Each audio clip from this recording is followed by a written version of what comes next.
everybody. Welcome back to TC. I am Bobby Shortle, and I'm here with Jeff Schaefer. What's going on, everybody?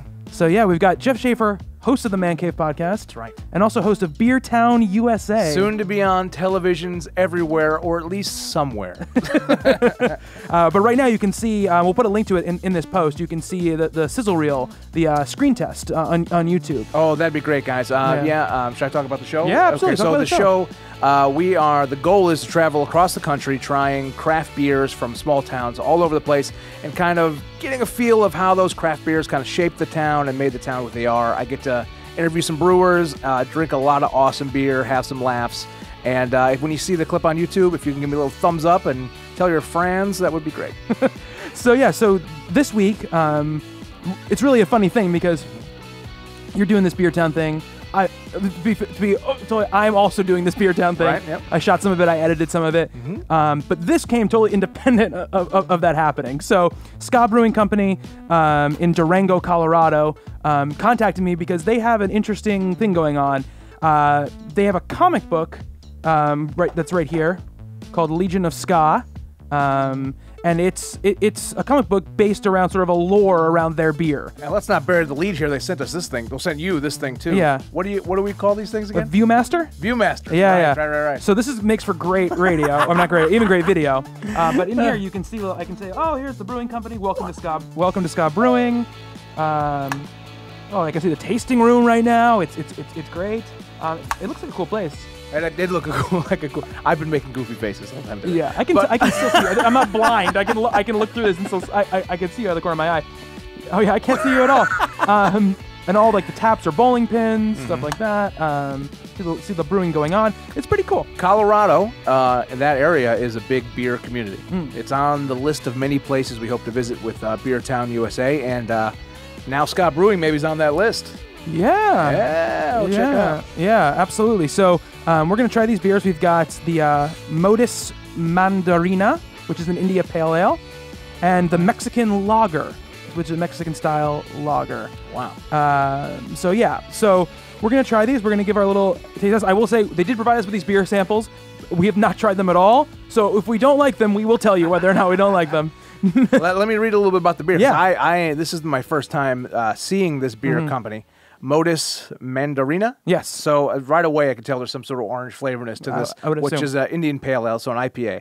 So it's an IPA dry hopped with Mandarina Bavaria hops, and brewed with orange peels. Okay, so I think this is going to taste like if a Blue Moon was super hoppy and had that IPA lust that I have for. I love IPAs. Are you an IPA guy? I love IPAs. Yeah, love IPAs. Yeah. So not like a Blue Moon at all. Well, it's going to have that citrusy taste. It's just going to be a little more aggressive. It's going to be like an angry Blue Moon. An angry or angry moon. Angry moon. Angry moon. Yeah. So Hopping in? Well, let's hop in. Let's open. Let's get that good sound going on. Do it. That good can sound. Absolutely. Yeah, there we go. So you take a sip. I'll talk about IPAs for a minute. So, I can tell you right now, very citrusy smell, orangey smell. Yeah, orange. It smells delightful. I will say that for sure. Right. So IPAs technically have two different flavors that the hops are going to taste like, right?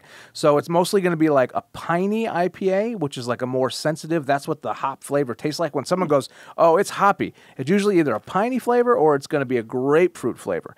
Now this looks like that grapefruit flavor has been substituted with this orange hops. How do you like it? I'll go have a sip. It's good. It's good. I'm a big fan of IPAs. I don't taste a ton of orange while I'm tasting it. It definitely has that citrusy smell to it. Yeah. But it tastes much more like a traditional IPA. But it's a good IPA. Yeah, I was totally wrong. It tastes that's grapefruit. So that's the zest of the hop. And it's sometimes you have IPAs. And it's like, whoa, like, what are you trying to prove? You know what I'm saying? Like, who would ever want two of these? Yeah. Okay. But this is smooth, and it's you taste the bitterness. Both those pine and that grapefruit are bitter, right? So, and you taste that, but it's actually not like, sometimes it's just, the best way to describe a lot of hops is just like super bubbly. Like, and I'm not really getting that right now. So it would be, I would say this is probably a session IPA. Okay. Which is kind of based, I'll look on the can in a second, but the session IPAs tend to have less alcohol in them. So as simple as it is, you could have a drinking session of them. You could have, 5 or 6. Like they'll usually have alcohol around 5. I haven't looked. 6.8. 6.8. Yeah. Totally wrong. Yeah. That's a pretty aggressive alcohol for a beer. That's a good one. But that's cool though. That's a great sign, yeah. Because if you can say you could drink it like a session IPA, which is usually a lower count. Yeah. But it has that higher count. Get drunk quicker. Yeah. And it's equally as delicious as something that has is a little less aggressive. And how cool do the guys look on the can? They're little ska guys with oranges for heads. Yeah, they are, yeah. That's enough right there. Yeah. I like that. Pretty cool. So while my information has been correct, it just hasn't really applied to this. It's true. Yeah. You obviously know your shit. I took some guesses based on some information I had and pleasantly surprised. This is good. But I think that your misguess was actually a pretty good promo for the beer. Right. Like, hey, this tastes like a beer I should have a bunch of. So. Yeah. I never knew that's why they called it a session IPA. That's why they call it a session IPA. That's interesting. Yeah, it's kind of it's kind of a I don't know, very general term that it's my definition of it is a very general definition. Like, hey, if you see a session IPA, it's not going to have a ton of alcohol in it. You can have a bunch without feeling overwhelmed. Because the IPA thing really exploded where, I don't know, 5, 6, 7, 10 years ago, IPAs were like a beer man's beer. Were like, you had to love beer like IPA because they were real aggressive and they were tough to kind of have 4 of. Or 12 when I like to drink beers.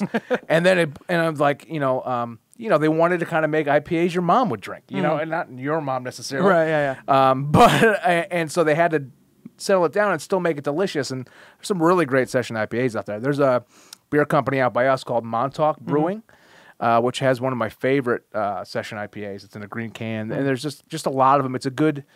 it's a good way to have a bunch of a lot of great beer. That's kind of what's changed everybody. Like when we were younger, everybody would just grab some Bud Lights or grab some Coronas. And that's kind of gone now. When people hang out, they want to be shown with a decent beer and spend their time with a decent beer. And these session IPAs have kind of been a benefit of that. Yeah. So, I mean, and again, like I think that's what allows companies like this, which is great, to find a stake because it's no longer like, I mean, don't get me wrong, I'm sure Budweiser or America still sells very, very well. But it definitely, I agree with you. Like when I go to places, anyone I drink with, granted we drink with a very certain group of people always, but they're always about, it's almost like when if you show up at a party with like a bad bottle of wine. Now if you show up with like a thing of Bud Light, it's like, what are you doing? Right. Like admittedly, like I consider myself a beer guy, but on like a 88-degree day in the summer, I'll pick up a 12 or a Bud Light Lime. Like, Daddy gets thirsty. You know what I'm saying? And people look at me like, "Oh, really, dude?" I'm like, "I know. I'm this guy. I have this beer to these glasses. I shouldn't be doing this." But people will straight up judge you. Yeah, it's true. But I would say, like, I could see myself drinking a lot of these on a nice hot summer day. It's still refreshing. Yeah. It's not as aggressive as, like you said, most IPAs that are this alcohol content. And it's pretty delicious. I mean. Again, like we were saying, we're not being paid to endorse the beer. This is generally a review. And if I was at somebody's house and they were like, "Oh, here, this is the beer I have," I tasted it, I'd be like, "Dude, this is delicious." Yeah, no, I definitely would. Yeah. I would buy this if I saw it at my local grocer. Yeah. And it's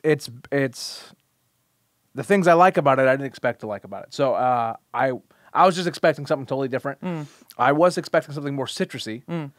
Because I don't know if you know, the can is orange. The can is orange. The can is orange. They have orange. They could be grapefruits on their heads, to be fair. They could be grapefruits because they're pretty large. They could. Things. They could. But it is a cool. And it says I do taste a essence of orange peels like that. I do taste, but no, man, this is just a good beer. They could have marketed this beer as a lot of ways, and I still would drink it. And this is one of them. I think it's this whole everything they got going on is a pretty hip thing. Yeah, totally. It reminds me a little bit of the way they brand like the Trader Joe's beers and stuff like that. They're very good at that as well, and this is in that kind of same style.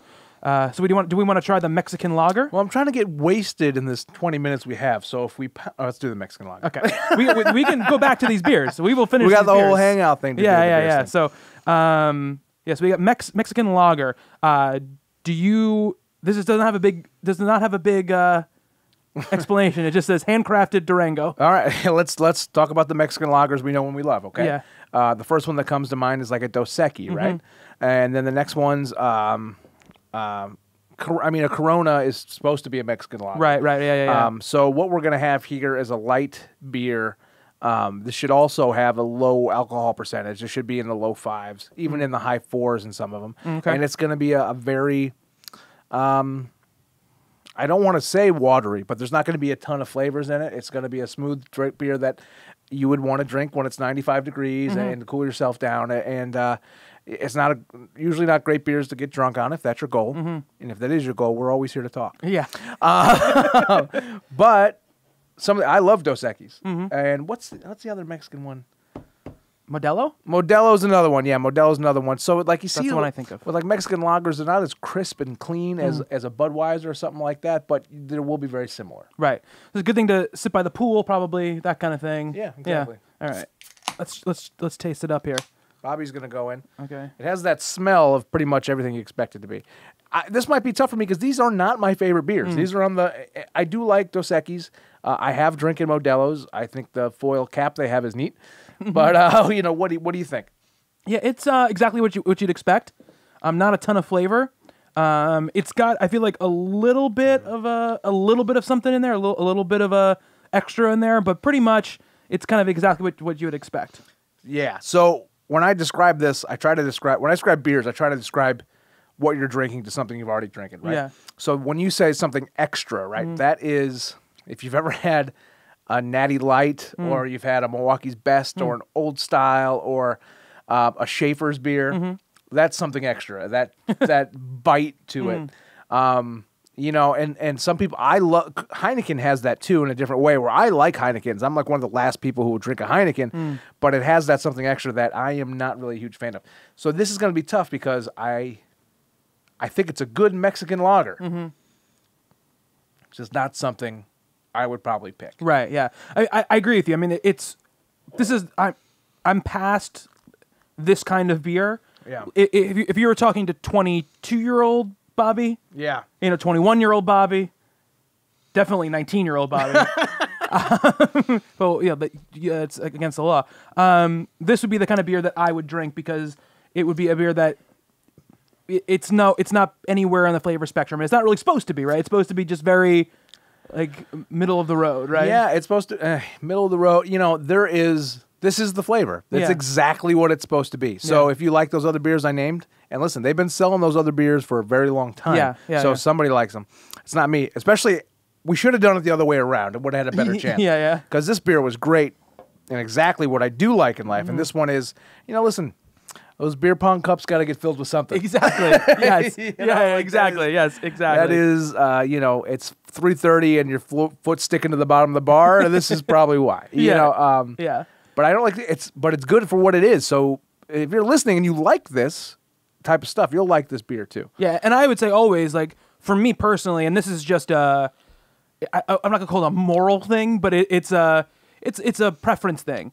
If there is two products, one made by a small company and one made by a huge company, if they're equal, I will always try to buy the thing made by the small company because I'd rather support the small company than the giant company. You're absolutely right. It is exactly what it's trying to do. Would this be the beer that I would pick out to drink? No, absolutely not. But if this was the last beer to have on the night, I would not be upset about it. But you're absolutely right. The thing is, we don't drink a lot. We don't, not anymore. So, like, when we have a beer or two at the house, we don't want to have a Mexican lager. No, we want to have a Indian Pale Ale. Yeah, we're only having a couple. Like, even when I taste beers out, unless I'm having a night, which rarely happens. Yeah. Now that I'm 27,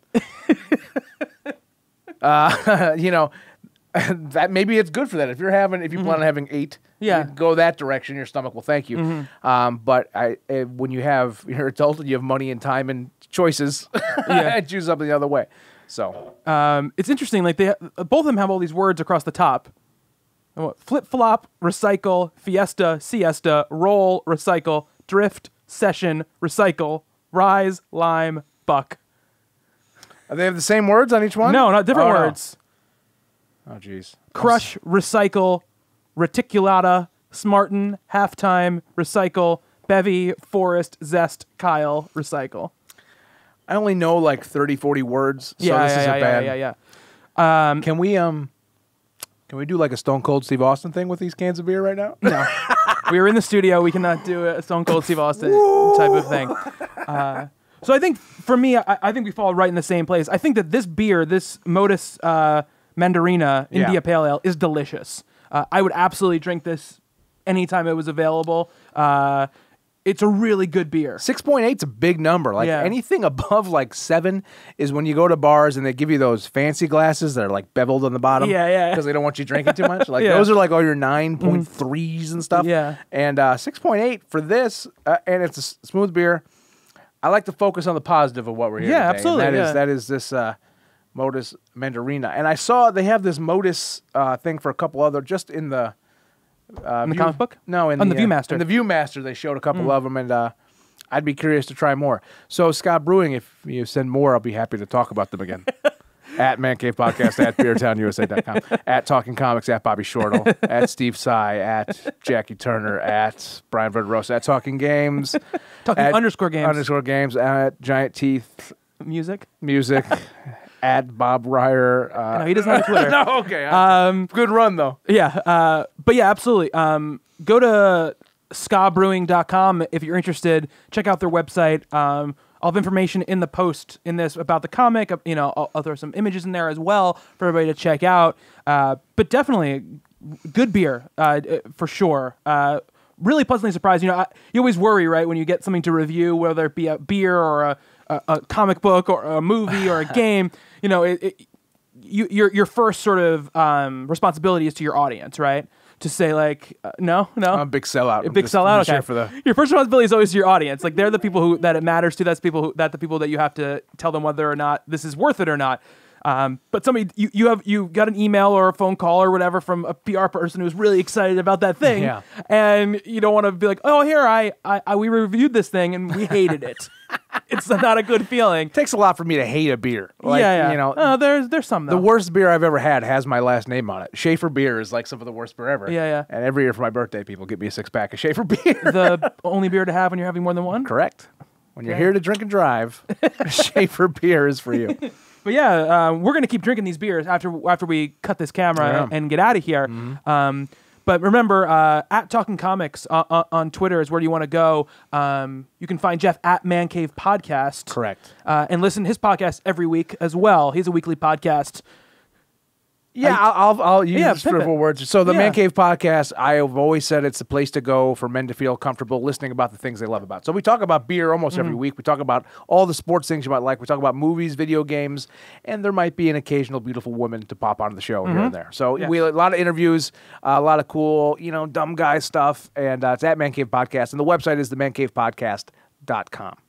Cool. Awesome. Definitely go there. Check that out.